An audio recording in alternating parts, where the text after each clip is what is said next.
guys, Noah here with Custom RC Mods, back out here at the Baseball Diamond. This is one of my new favorite flying spots because we have this nice surface we can take off and land from, but there's still plenty of wide open space to fly. So let's go ahead and get this thing up in the air. So yeah, tonight we're flying the Mini Scout, of course, as you can see here. This thing is a lot of fun, and I'd say this is about the perfect amount of space for this plane. Obviously, this one doesn't have any landing gear on it, but that's going to have to change real quick because this thing, I mean, this place is a great place to fly and land these airplanes. So you can see there's no shortage of power, even on this 1806 motor right here. So really happy with that. This thing does like to go fast, and surprisingly for a trainer style airplane, it does handle the extra power really well. This is only on 2-cell, just like we normally fly here, but it's such a smooth setup here that I don't really need anything more. I'm really surprised because I don't even know what would happen if I added a 3-cell onto this plane. It definitely would not need it at all, because you can see I've got pretty much full vertical here. There's full vertical for sure. So happily, I will fly this plane on 2-cell. Let's try not to get too risky with the fences and things like that, but you can see we got a fading sunset out tonight, but still plenty of light for flying. I still have another pack for this and for my Sport Cub S. If you didn't see that video already, then definitely go check it out. Just recently posted it, but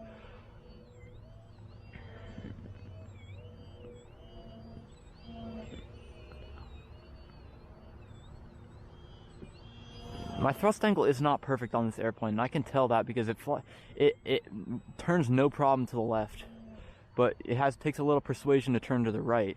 And then it definitely just completely banks itself over, and it's not a bad tendency. It's still definitely flyable. It's just kind of annoying in that sense. So it's not a big deal, but just something to note.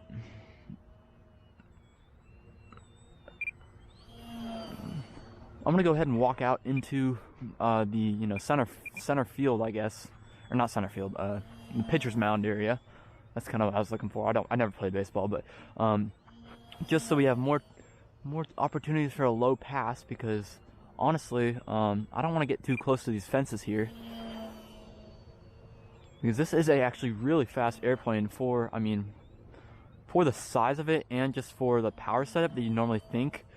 This is a 2300 kV motor, so I don't know, you could say that's a little bit more than like the 2200s or the 1900 kVs that might be more common in this size, but I'm not exactly sure what differentiates this. I am running a high pitch prop. This is a 5152 Gemfan tri-blade. I believe this is a high speed prop on here, but it has the like the noise reduction tips on them. I don't know if there's like a technical term for that, but like what was found on the DJI Mavic line is kind of what's going on here. It's nice and quiet, yet still is technically what would be a 5x5 prop, and it's tri-blade, of course. It's made for mini quad, but it flies really well on this system right here, and it's just completely silent almost.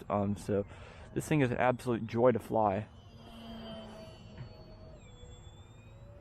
It's not overly pretty in the turns. It's not like super bank and yank friendly, of course.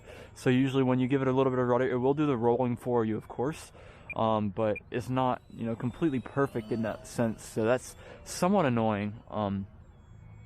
Just because it's not as perfect as it could be. It definitely is still very easy to fly. It's just there's a lot of roll compensation in your turn. So I'm going to turn it right here, and you can see now we're already at 90 degrees. Our wings are vertical rather than horizontal like they should be. So it's by no means flat turns with this airplane. So keep that in mind if you guys are looking for something, especially if you're going to add ailerons. A lot of the same effect with ailerons is available just with this little rudder. So I don't ever think that I'll be adding ailerons, at least for the time being, on this airplane, unless of course I do something about that rudder, because they're basically doing the same roll.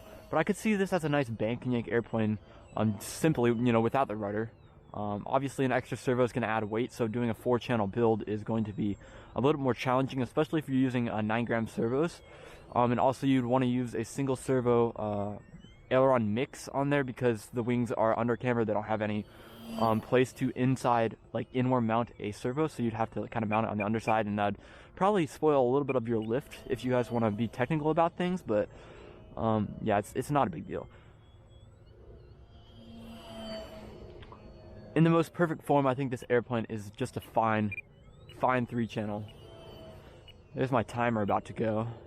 But the nice thing about this is that it has about a, 7 or 8 minute flight, I'd say, is standard with this 850 mAh 2S, especially with this really efficient prop on here. Even though it's high speed, it does push to the air really cleanly.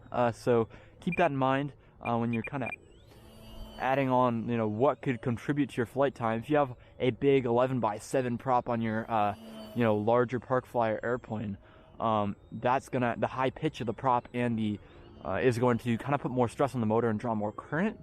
But if you're running like a slow flyer, that's going to give you a lot more smoother movement of air and give less force pushing on the motor. So keep that in mind. Of course, let's go ahead and bring it around. I'm going to try to land it on this on the infield here. Let's just see what happens, I guess. Oh, just drove it right into the ground. I've always been wanting to try that, but you can see now my plane is actually full of, that was probably not a smart idea, but the plane is full of like rocks and stuff now. But either way, that's it for the video tonight, guys. Thanks for watching, hope you enjoyed, and I'll catch you guys in the next one.